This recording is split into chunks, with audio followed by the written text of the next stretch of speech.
Recording in progress. Gentlemen, welcome to another episode of the CEO Micro Tribe. Today with us, we have Mr. Belquez, our financial expert. He is going to be taking us through our presentation for the day.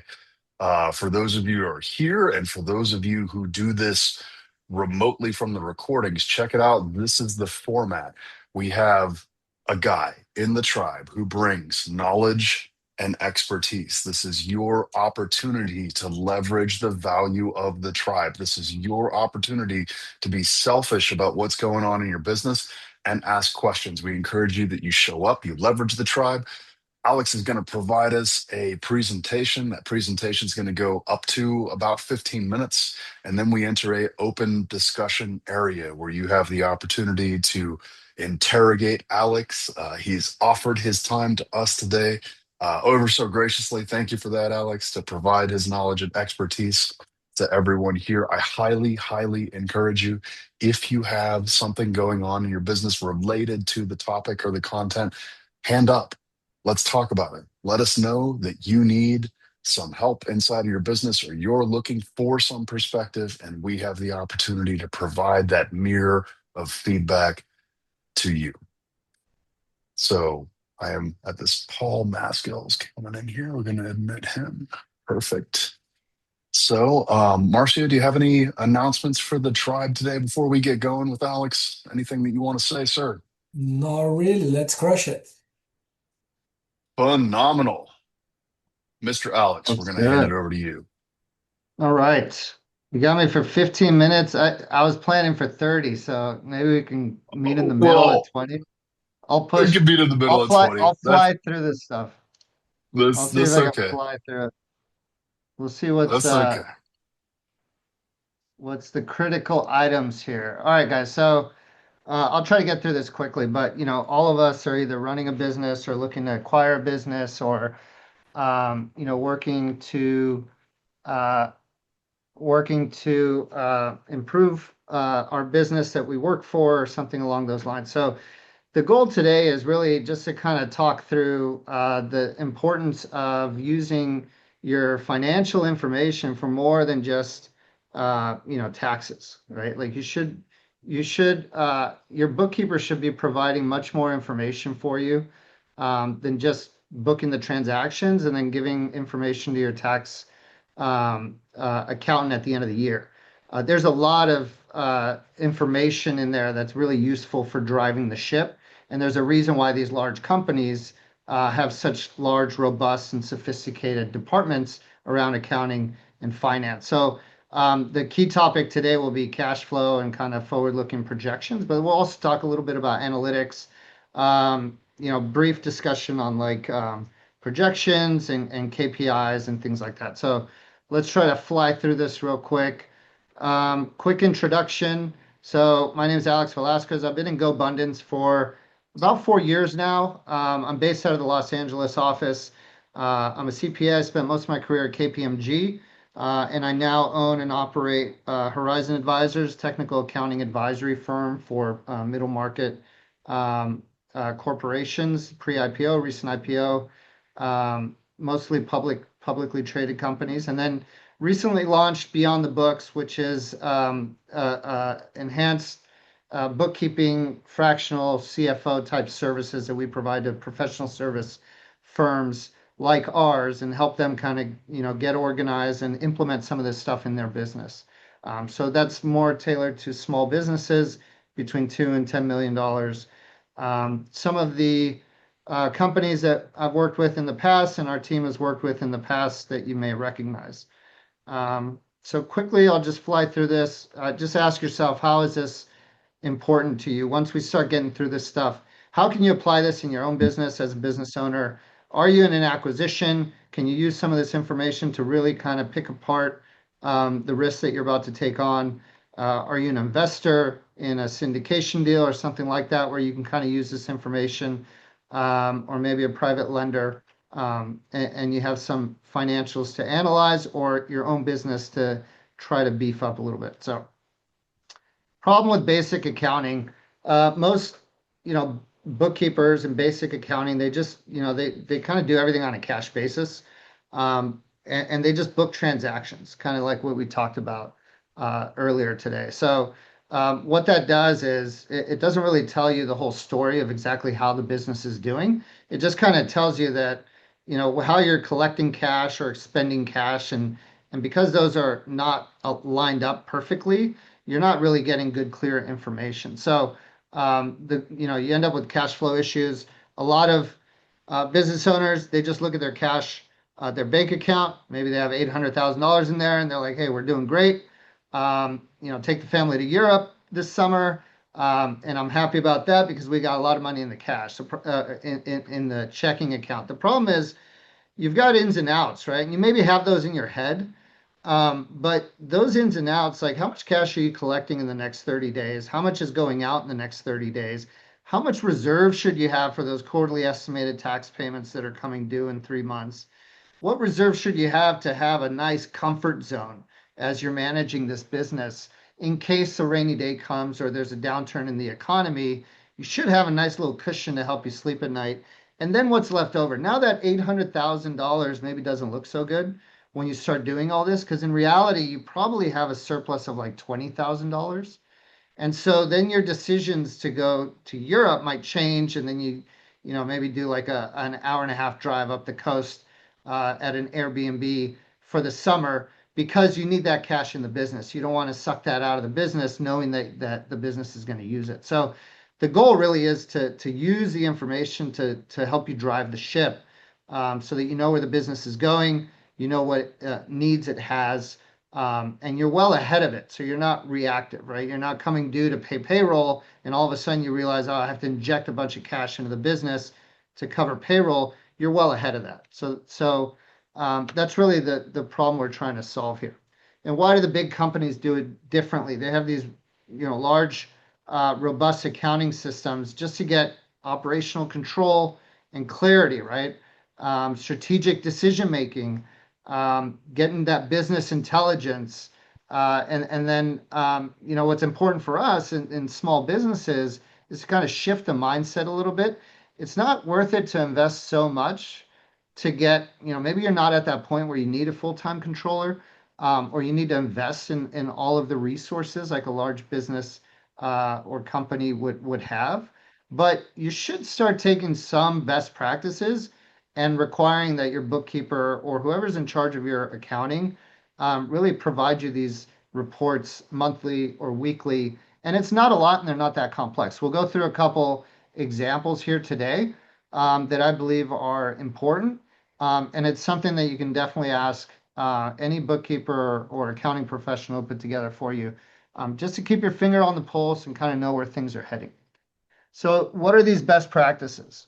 Weekly cash management, reporting standards. We need to talk about the difference between accrual and cash basis, because that feeds into your monthly financial statement analysis, to know exactly what the business is doing and whether or not it's in line with what your expectations are. We've talked a little bit about budgets and forecasts, and I have a couple examples here, and then lightly touch KPIs because they're so unique to every business. You really have to spend the time to figure out what are the top 3 to 5 things that are important for you to track. So one example, one thing that we do is the weekly cash metric. So let me pull this up. This is from our business. So I hope that, with the confidentiality that we share here, you guys will pay me some respect here and not share any of this information. But I just want to give you an example of kind of how we lay this out. So this is at a very high level. Really, we look at cash. I mean, if I were to look at my cash account today, I have $27,000 in the business. So in that example that we said earlier, I would panic because maybe I don't have enough cash to run the business, right? But I need to start factoring in all these other areas where I have these short-term, current assets, essentially working capital, right? I've got AR that's coming in the next week and the week after that and the week after that. I've got money set aside in a reserve. So once I start factoring in not just the cash, but everything that I have, so total cash, when you look at our savings and checking, is at about 140,000, but we've got 132,000 in AR that's coming in the next 30 days. We also have about $50,000 in unbilled AR. So this is work that the team is doing that hasn't yet been billed out to the client. But on the 15th, next week, we'll send out these invoices and that'll move into AR and we'll collect on that in the next 30 days. So you start kind of piecing together what are all the things that are going to feed the business in the next 30 days, so that I can count on them for everything that I am obligated to pay. So that's what we have down here. And in accounting terms, we call this working capital, right? It's the short-term assets, short-term liabilities, and whatever's left over is kind of your liquidity. And so what we kind of rebranded is like the weekly cash metric, because we look at this on a weekly basis. How is this changing? I know I'm taking draws out. I've got a payment to our SBA loan. We've got a credit card statement that's going to be paid in the next 30 days. We've got deferred revenue from our clients. So this is everything that we're going to have to pay out. We got commissions and a few other payables. So I've got about $200,000 that are going to be used up in the next 30 to 90 days, right? So what that tells me is instead of 27, I really have 120, or sorry, instead of $140,000, I really have 120. And so now I can start making decisions based off of that number, right? And the biggest one for us is we want to have at least 3 months of prior month, 3-month average overhead expenses. That gives us a cushion so we can rest well, right? So if I calculate this times 3, then I come up with $110,000. So my existing cash after making all these adjustments is 120, which means I'm in a good position where I can kind of sleep at night. If there's an issue and I need cash, I can get it. Now we have additional reserves. We have another 110,000 in like a long-term kind of an investment account. That's like in case of emergency, break glass. And then we also have a line of credit. So if we have to, we can actually draw on that line of credit, and then we'd get up to really our cash position is more like 355. But if you turn this on its head, so this is a very high level, where are we at? But if you turn this on its head and kind of plot it out over the next 4 weeks, then you start seeing, okay, is my cash in pretty good shape for next week or the week after? Because I've got payroll coming due. I don't collect all this 135 in AR, 132 in AR, and like the next day. This gets collected over time, right? So this gets kind of plotted out as to some of our clients pay right away. Some of them they're on 30-day terms. So that gets kind of plotted out here. And then this unbilled AR, we're not going to bill until the 15th. And then that's not going to start coming in until later, right? So, the big picture number that we were looking at earlier doesn't tell the whole story, because we may not need all that cash in that first month, or maybe we need more in that first week than we do in the second week, right? And then we've got the reserves down here below. So there's a little bit of a difference between the numbers here and the numbers that we have on the other one, because this was just kind of put together as an example. So essentially what you're doing here is you're trying to identify if you're ever going to go negative in the next 4 weeks, so that you can plan ahead and know that you have to draw from that line of credit, or know that you have to inject cash into the business.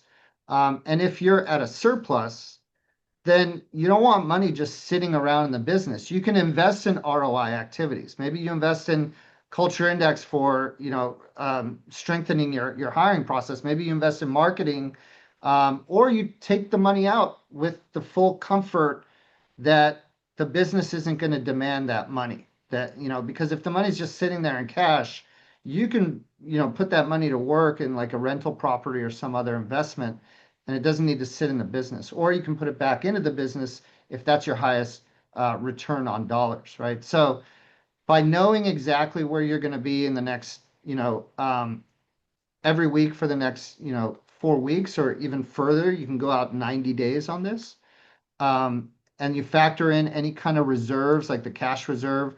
You've got the estimated quarterly tax payment that's coming up. Then okay, am I in good shape or not? Am I getting close to a danger zone or not? And you have to course correct and pivot and then adjust things in the business. Maybe you adjust policy, maybe you let people go. You do layoffs, or maybe you celebrate. You do a Christmas holiday event with the team to celebrate a successful year, and you do it with the comfort of knowing that it's not going to impact the business. So I know I'm running up on time, so I'm going to try to fly through the rest of this. So that's the cash, right? So that will really kind of tell you, okay, on a weekly basis, you're getting that number, you're getting that information. So if any alarms go off, you're well aware of it. The other thing that you should be Alex, doing is, yeah, go Alex, ahead. since you had planned for a longer presentation, rather than rushing through, let's just take a small break for questions Sure. around the cash piece, and then we'll move into the reporting piece. Does that sound good? Yeah, that's great. Okay, gentlemen. So, who here knows exactly how much money they have in their business right now to the dollar? Wait, not me. I shouldn't have my hand up. Nathan does? Yeah, on one of them, on one of our two Oh, fantastic. businesses. How did you accomplish this tremendous feat of financial wizardry? I've got a rock star of a CPA for a wife, so she does cash planning for us. That's freaking amazing. I've So I looked gone. at the account yesterday. I was like, "Oh, we're flush." She's like, "No, you're not." She's like, "Once you deduct all this stuff, you have like $12,000." I was like, "Awesome." Perfect. So Yeah. Perfect. Are there any questions from the team about how to leverage the weekly cash metric inside of their organization? He went through a lot of charts there that I was even having some trouble following. So Yeah, I've got a questions, interrogation, done. as far as cash goes, line of credit, that's access to cash, so potential liability. So it seems like you're using it as a safety net, but do you see that as cash or do you see that Well, as liability? I mean, just like it's on the balance y- sheet. yeah, it's a good question. So if you draw on the line of credit, it's going to have a net zero impact here until you spend that cash, right? So if you draw on the line of credit, your cash is going to go up. Let's say it goes up 100,000, but this liability will also go up 100,000. So your net, you know, working capital doesn't change until you go and spend that money, because then your cash number goes down, but then your liability stays at 100, right? Right. Until you start paying it off or anything like that. So, a lot of that, the mechanics of it will not really have an impact on the business until certain things happen. Another good example is like deferred revenue. So we have these big jobs with our clients. They're like, 500 or, $300,000. And we start doing the work, we bill up front 20% of that up front. So because we have to cover payroll, and by the time they get the invoice and they start paying that first invoice, we're already on our third round of payroll. So this deferred revenue kind of helps us manage the cash really well, and so that we're not financing the operations and taking any risk that we don't need to. So that's another one. Once we collect that cash from the client, it comes in as deferred revenue. It also increases our cash, but not until we start invoicing are we going to start seeing kind of the cash number go up because of our margins, right? Once we start invoicing, then we start getting those margins in. And then later when they pay off some of the AR through this deferred revenue, um, again, there's no impact to the cash position, right? Or the working capital. Yeah. I think my question is more from a consulting perspective. So you have clients that will look at their cash position, their actual cash Yeah. on hand, and they'll look at their line of credit, like, you know what, I'm okay. If something happens because I've got a nice large line of credit that I can access. Their behaviors are often a little bit more bullish because they think they have more cash. So my question is even in your presentation, you said I have cash, but I have a line of credit. And my stance of line of credit is really a lever either to make a strategic investment or an oh my gosh, I need to bail type of money. So I was wondering how you separate that for clients that are a little bit more bullish than they should be. Yeah, I mean, look, everybody has their own risk tolerance. Some people are willing to take on more risk than others. I tend to be a bit more conservative, for different reasons. It's different personality profiles. Some people just are willing to take on more risk. So, if what I would suggest is any line of credit should really just be for short-term borrowing. You shouldn't do that for any long-term. So, in the example of AR, like lines of credits are great for floating short-term cash. Like if I have to pay payroll and I know I'm going to invoice a client, and they're going to pay me in 30 days.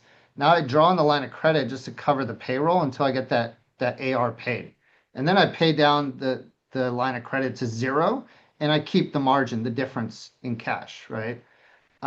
That's how you want to use lines of credits. You don't want to draw them and then sit on them for like, a long period of time, right? Hopefully you're using it more strategically. If you need cash for a longer term, you should do probably a much more, a much more kind of sophisticated financing or debt, or even take on investors, if that's, the route that you want to take. So it really depends on your risk profile.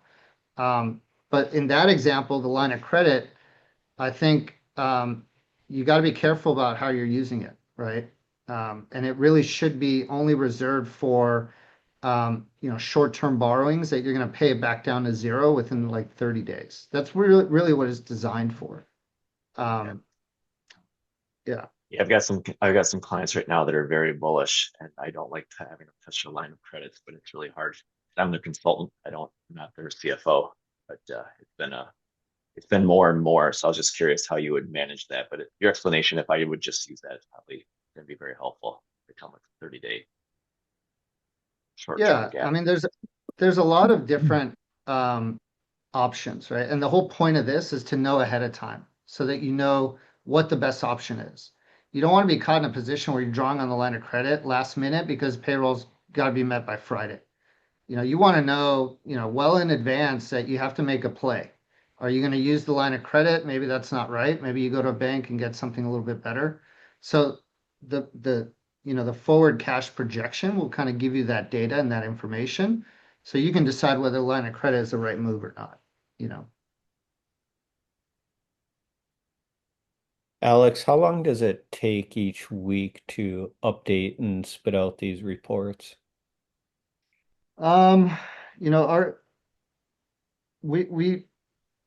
If you have good solid bookkeeping and all the transactions are up to date, this could probably take 30 minutes. A lot of the information is already in QuickBooks, and so that just gets pulled over and just gets updated on a weekly basis.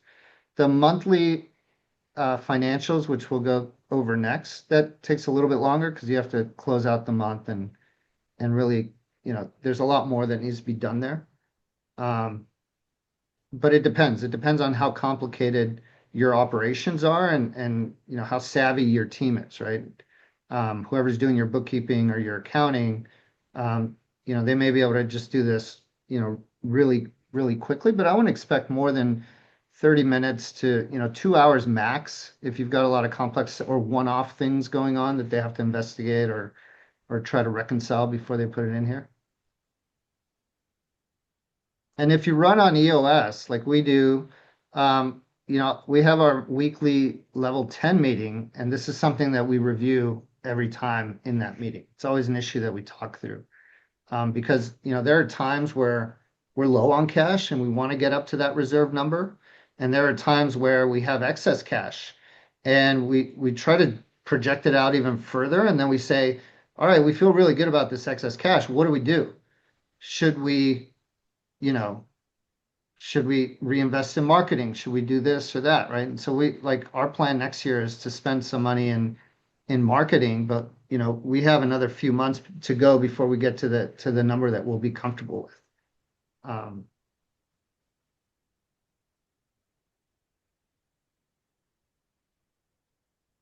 Yeah.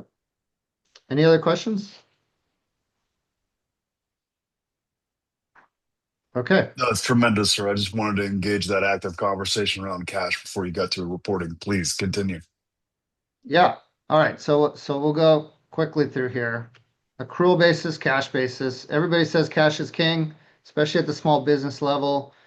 We don't really understand the difference between accrual and cash basis unless we've had some training or some real experience in financial reporting. But really, the difference is cash basis is just recording revenue when cash comes in and recording expenses when cash goes out. That's it.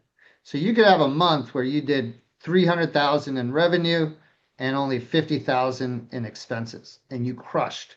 What a great month, right? But that doesn't tell you the real story, because what could be happening is you may have all these delayed AR payments from clients that all fell into 1 month. And so now you have 3 or 4 months of revenue that are hitting in 1 month with only 1 month of expenses. So it looks like you had a killer month, but really it's just the cash settling from the prior months. And if you were to look at on an accrual basis, maybe you're actually losing money in those months and you don't realize it because you've got this kind of outbalance. The cash is kind of unbalanced. For tax purposes, everything's cash basis. You got to do a cash basis. That's all they care about. So most people just have their bookkeepers do cash basis. They talk to their CPAs, they do their taxes, they're done. Now, when you go next level, you go accrual basis. And that's when you have your bookkeeper or your accountant start adjusting the financials so that it tells the true story of what you produced that month and what you are obligated to pay that month because of commitments that you've made in that month. So what accrual basis is essentially matches the revenue and expenses in the period that occurred. So if you performed work for someone, then you have a right to that cash in the future, and you've done your obligation, so you can record revenue. That means that month you've actually done the work that gives you the right to that money. And also you have expenses that have occurred during that period. If you had a landscaper come in and do all this landscape work, but he doesn't bill you yet, well, you have a legal obligation to pay that person in that month, and you've incurred that expense, whether you paid them or not. Maybe they don't invoice you for 3 or 4 months, but you have to record that expense in that month because that really tells you, okay, what happened this month? The cash piece will come later, but this really tells you on an accrual basis, what were you able to produce and what were you legally obligated that you incurred in expenses, and did you net a profit or not? So that's the big difference. And by doing that, you can have consistent analysis that's being done. Then you really know what the business is doing. Because on a cash basis, everything's lumpy. And this way you kind of line everything up and it's consistent. You can do clear analytics. I'm going to skip through some of these slides here. And, oh, I went too far. But we'll just quickly jump through. Okay, what are the main financial statements? I think at our level, at the small business, it's really your balance sheet, your income statement, statement of cash flows. Statement on owner's equity is more for the larger companies. You may want that, especially if you're analyzing a company to see who the owners are and what draws they've taken over time. But the balance sheet is your point in time. It's a snapshot of this exact moment where your business is at. What do you own and what do you owe? It's all your assets, your liabilities, and what's left over. That's your equity. So that'll more or less tell you whether or not you have a positive net worth or not, right? So at the top, you see it's all your assets. And then at the bottom, you see it's all your liabilities and then owner's equity. Income statement, that's the one everybody knows because that's the one we always live and die by. So that's just what occurred during a specific period. So instead of a snapshot like the balance sheet of how much cash you have and what is sitting on the debt that you owe and all of that, you're now looking at what's occurred over the course of this quarter or over the course of this year, over the course of this month. What did we do over this period? How much revenue did we generate? Whether we get paid for it in the future or not, but we have a legal obligation to collect on that because we've fulfilled our performance obligation. And how much expenses did we incur during that period, right? So this is very straightforward. It's your revenue minus your cost of sales. That gives you your gross margin and then all your overhead expenses. And then that'll give you your net profit. So this one's very common. A lot of people are very familiar with it. And then a quick analytic that I put together just to kind of show you guys is, sorry, let me pull this up here.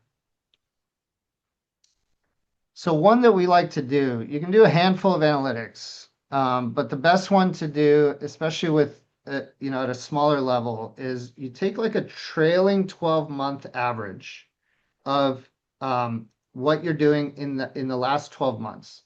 And you take that average and you compare it to the current period. So in the month of November, we did 140,000 in sales, but over the last 12 months, we've averaged 110.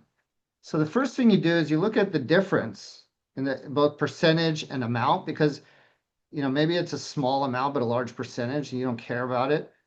Here we have like some formatting. So anything above 2,000 and 10% we look at. Anything below that, we don't even bother with.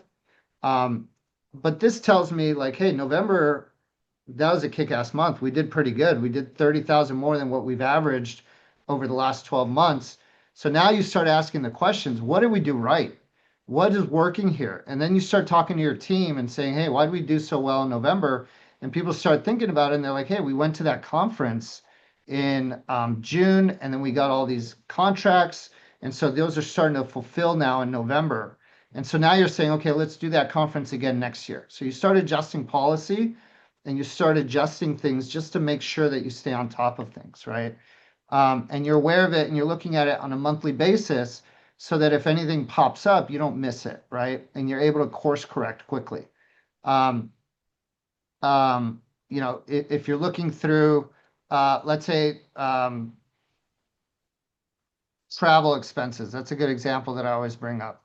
You're looking at travel and you're saying, okay, our travel, our average travel is, and a lot of this is probably the GoBundance meetings that we have, but our average travel every month over the last 12 months has been, X amount.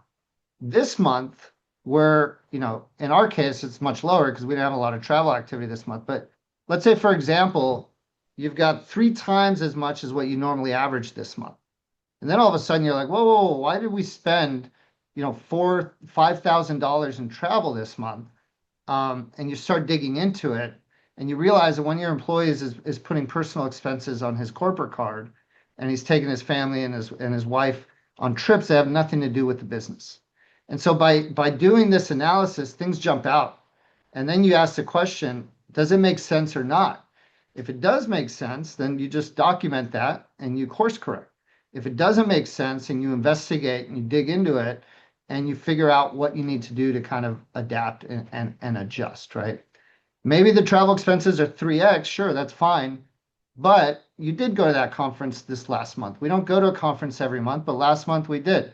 So we've got this large expense, right? Like on an accrual basis, things kind of flatten out over time. So you can kind of see that the averages should adjust. But in a specific month, if you have expense that you've incurred that's much higher than what you've seen historically, you need to ask the question and work with the team to figure out, hey, do we need to do anything to course correct here, right? So that's just a short example of what should be done, at least on a monthly basis, to look at the analytics on the profit and loss. You should do it over the balance sheet as well, cash flow statement as well. But the profit and loss one, I think, has the most impact. This just kind of talks about the relationship between balance sheet and income statement. I don't know that it's critical for our discussion today. And then just some examples. Statement of cash flow that shows you all the cash in the period that came in for operating activities, investing activities, or financing activities. And just some more analytics here, just some more examples here of how you can perform these analytics to really understand what's going on with the business, to give you the information necessary to make the right decisions timely. That's the main thing, is that you're on top of this stuff and that you know about it, because a lot of times you don't find out that you have a problem until like tax season. And then you're like, oh man, somebody stole $150,000 from us and we didn't even see it. They've been hiding it every month. They've been taking out this much money, doing this or that.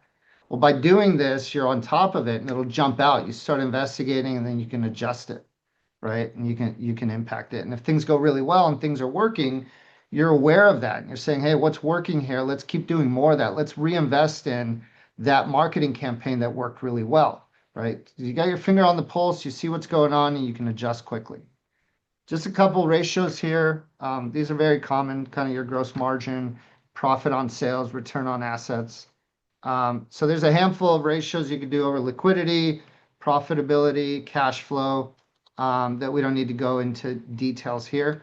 But a lot of additional analysis that you can perform on your data. But it's got to be an accrual basis, otherwise it's not going to compare well. Budgets and forecasts, so other forward-looking You want to kind of get an idea of where you're headed. Budgets are great because you can compare it to the actual and say, hey, if y'all want to make $1 million this year, this is what needs to happen every month for the next 12 months. And as the months, happen, you compare them to what your budget is, and you start realizing, hey, that we're not going in the right direction. We got to kind of adjust, right? Or we're spending too much money here. We're never going to get to that million if we keep spending money in this area. Or our revenue just isn't where we need it to be. Let's get some goals for the team, or let's get out there and start prospecting, right? So like in our example, we have projections that go out usually like 90 days. So my business is based on hours, right? So, and they're project based. So this is the issue that I have with my business is, you can see the number of hours that we have every month here that we're billing our client, not collecting, but when we're billing, when we're doing the work. And you can see that December is going to be a lighter month compared to the last few months. But I can already see that in January, February, March, I'm going to start going into negative territory if I don't start getting some hours. So this last 2 weeks, I've been heavily prospecting, been calling clients, old clients, and this is the nature of my business. This is why, our consulting business is very project based and it's constantly an issue. We used to be a month away from this, and that caused a lot of angst. But thank God we've never had a month where we've been like severely in the negative. And then, in addition to this operating income within this overhead expense, there's about $18,000 of like seller's discretionary earnings. So I'm getting paid here through salary, and there's a lot of other expenses that run through there. So this just kind of talks about what the business is doing, and then add another 18% so that I can breathe, right? But I know that I need to get my ass in gear. The team has to get, working on this. And so now we're focused on sales for Q1. And this is just the constant nature of my business. We don't have steady recurring revenue. We'll have a big project. It'll end after 6 weeks, and we just constantly have to feed that pipeline. So that's the one thing that we're working on, that we're trying to solve for, is to build out a good sales process. But I'm well ahead of it. I know if I don't do anything, I'm going to start losing cash, right? We're going to start losing money. So, I go into December knowing that December's okay, we'll be fine. But, I really have to get going for Q1.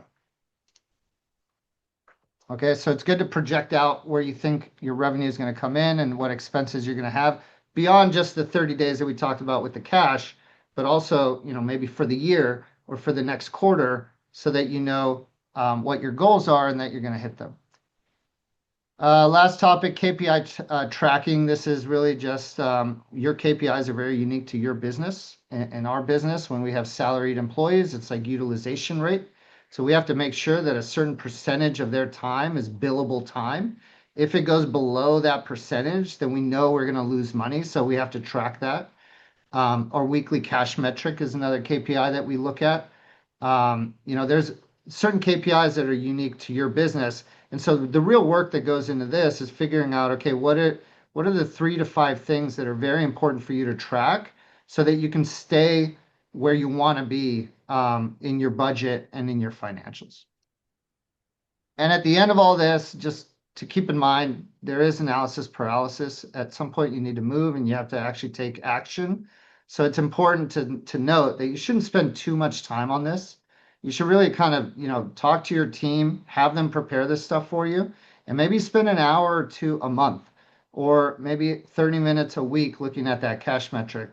You don't want to dive in too heavily into this stuff and then miss opportunities or get distracted from your day-to-day in operating the business. So in summary, key takeaways: know your cash. Knowing your cash balance is not enough. You have to have an accurate cash projection to get clarity and peace of mind.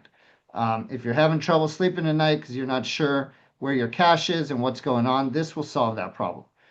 Accrual basis financial statements are necessary for you to do proper, consistent analysis. So if you do want to do that proper analysis, you can't be looking at a cash basis financial statements. And so any sophisticated bookkeeper or accounting professional that's not necessarily a tax professional will help you kind of build that out. and do that for you. Cash activity is not the only component of overall financial statements. So cash is important, but remember, it's what you're producing that matters, right? The cash piece kind of comes later. When the cash comes in, when the cash goes out is just one component of everything that you can do with this data and with your bookkeeper and with your accounting professional. And that's it. We can go into questions. If you guys want to get a hold of me, feel free to reach out either in the group chat or you can email me at any time. Happy to talk through this stuff. Our business specializes in professional service businesses. That's our niche. We also do some portfolio management, but we're kind of moving away from that. But if you're outside of that industry, I'm so happy to talk to you. I'll refer you to somebody that handles it. I know, Paul's on here. He works with trades. We've got other partners that we work with that are also just as qualified and professional as we are that we'd be happy to connect you with. But also, I mean, if you ever just want to talk through it and you just have questions, you need another set of eyes on it, I'm happy to look at any of this stuff for you and just have a conversation. Happy to do that. To be perfectly candid, gentlemen, Alex is one of the most generous men that I know in GoBundance with his time. He is always willing and available, always. Well, he's a pretty busy man, but he will get back to you eventually. Not always available. I don't want to speak for him too much, but I've found him to be very generous with his time to discuss my personal finances inside of my business. Time that I have a buddy that needs some help, I typically send him Alex's way to have a talk. So thank you, sir, for providing no us problem. your presentation, your time. That was a lot of information, especially for those of us who are not accountants. But he is just world class, top 100 companies. So, gentlemen, let's open this. Go ahead. I was gonna say it might be dense information, but at least it's kind of a crash course, and you guys hopefully get some key takeaways from that. So, Well, that's really what I'm looking for, especially near the end of these. We always kind of go to what's your takeaway, so that anybody who's watching this as a recording can kind of scrub to the end and like get the takeaways from the boys too, if they don't want to go through the whole presentation. So, you guys hear anything new, anything that you should be doing that you're not doing, anything that you're going to want to implement now that we've had the benefit of Alex's experience?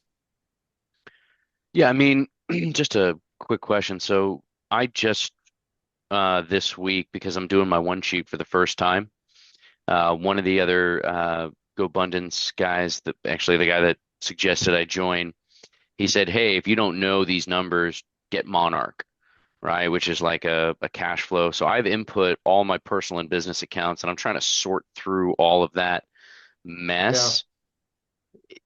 I'm just trying to figure out now, listening to you, because you're right. Like I don't have like accounts receivable. That's not really my business. But understanding, hey, my quarterly tax payments. Hey, where's this coming from? Hey, where's that going? Just kind of understanding where my actual cash flow is, because I do all that in my head right now.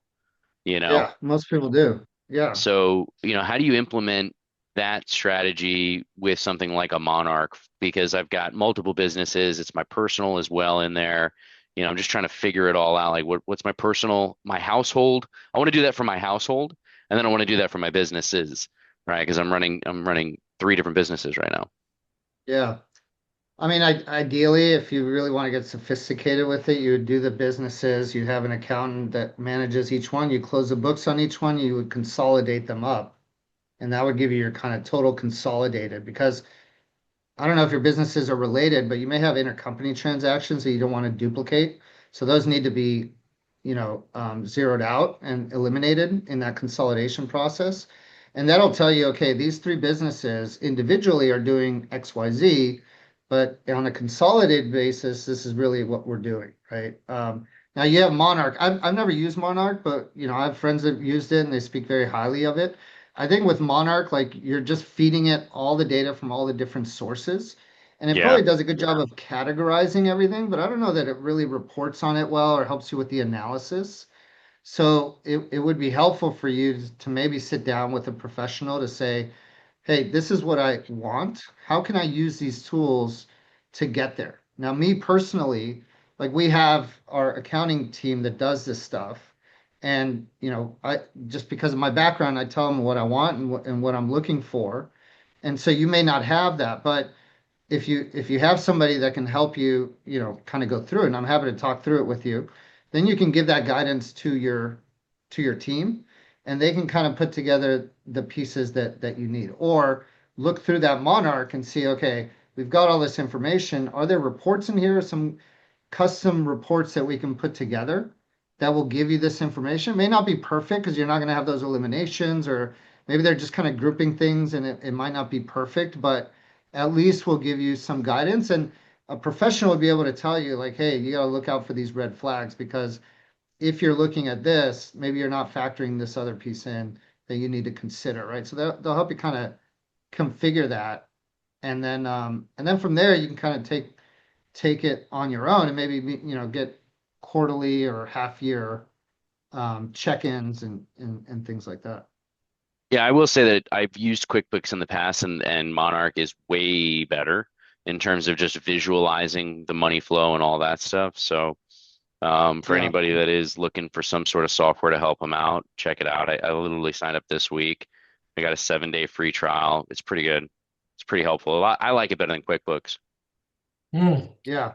Well, real quick, I wanted to share that, Derek. So two things. One, I'm using Monarch for personal and QuickBooks for business. But number two, let me share the screen real quick here, Dave. Let's see. Yeah, you're good. You asked, can you see my screen?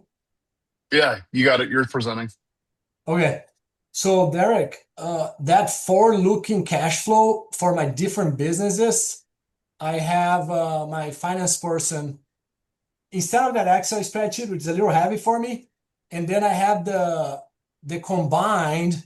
So I have when I look at this graph, I'm like, okay, we are fine. Looking at the next 13 weeks, which is the same 90 days that Alex talking about. So I just look at that, I'm like, okay, we're good. So that's how I look forward, forward cash flow type of stuff.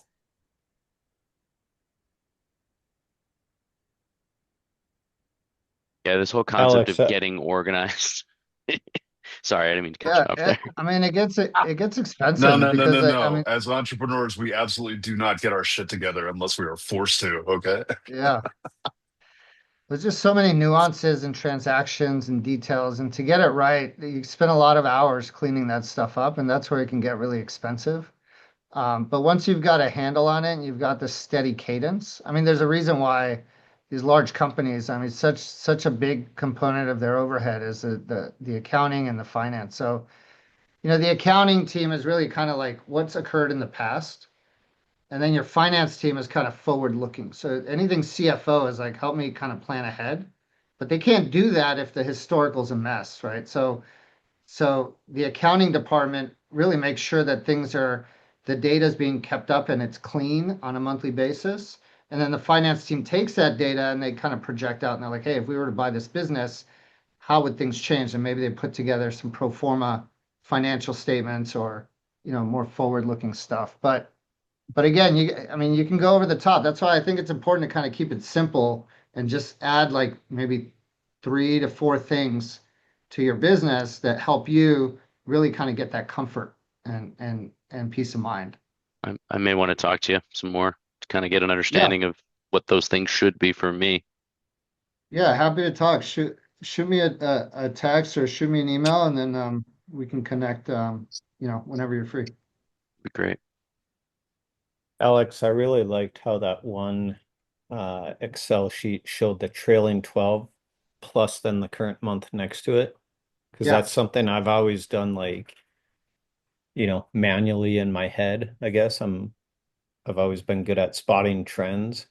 And I'm always looking at like the current month versus year to date, right? And trying to decipher like, are we, if our, like you said, our travel or our whatever postage is normally at 2% and all of a sudden it jumps to 8% this month. I'm like, that's a red flag. Why is it going up so much? And some things are easily explained, but I really like how Yeah. this is just laid out, so I don't have to do that anymore. Yeah, I mean, I mean, this, it's a simple it- concept. I've just never added yeah, and that extra row. it's very common. I mean, this is a very basic thing that most CFOs do. Um, and they'll just compare to the prior period. Like that's helpful too. But if if the prior period was an anomaly, I think this average kind of helps flatten that out because you Mhm. might have all these variances that aren't that normal. Or maybe this month is an anomaly, right? And so the trailing is good. But what you can do here is like look at the average, which I think is really helpful because that really tells you. But also, if you're in a path of growth, you should see variances that are heading in the right direction, right? But they should make sense, right? So if your revenue is growing, your cost of sales should be growing proportionally. So you need to maintain that gross margin, right? So if your margin is changing, then you know you're going in the wrong direction. Maybe your costs are going up and you need to adjust or whatever. But if your business is growing, then the last 12 months are not going to be a good indicator of what your next 12 months are going to look like, right? So you should expect to see some variances. That's another thing that a lot of people don't realize is, if you see a zero here and you're expecting a big difference, then you ask the question, like, I'll give you an example. I see interest expense. I know we haven't closed out in November yet, so I'm kind of premature in showing this data, but my question here would be like, hey, we have interest expense every month.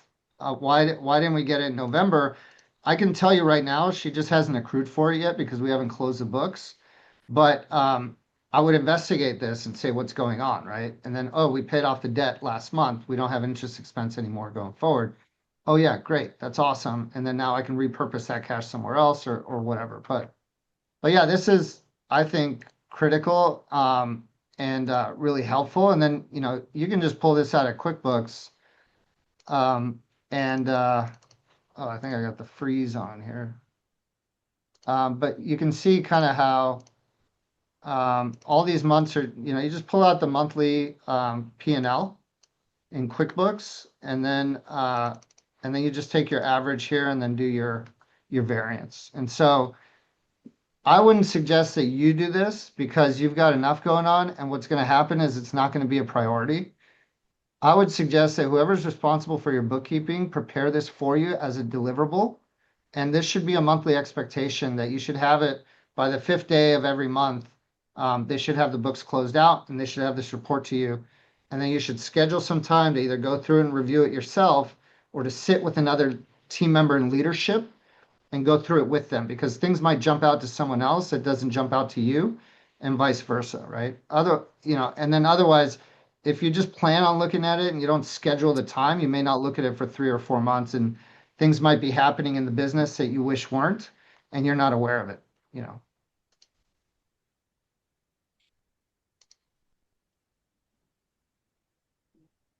I mean, you got to delegate this stuff. You can't expect to be the guy doing this because it's not going to happen. It's just too much. And so give it to somebody who will do this in their sleep. They can put it together in like 5 minutes. And I love those people. Yeah, you For got to me, lean this is on like that. wizardry. Like you might as well be fucking, Merlin and turning, lead into gold and shit. I mean, for a guy like me, this is Yeah. just sorcery. Yeah, Well, and the let's data's dig there. her The in. data's there. You got to lean on them. But you guys should all be demanding this from your accountants. The conversation over and over again is a general without field reports can't make good battlefield decisions, right? If you don't know the state of the landscape around you, you're making decisions based on reactions. And those reactions could be emotional, they could be any number of things. But ultimately, if you don't have the good financial data and you're responding something in the business, I've made so many bad mistakes because I don't have good reports. A lot of blood, a lot of lost blood because of bad reporting or the lack of reporting. Yeah, I mean, look, you either don't know about something or you're told about something that's not accurate, and then you go and make a decision on Told it. about something that's not accurate.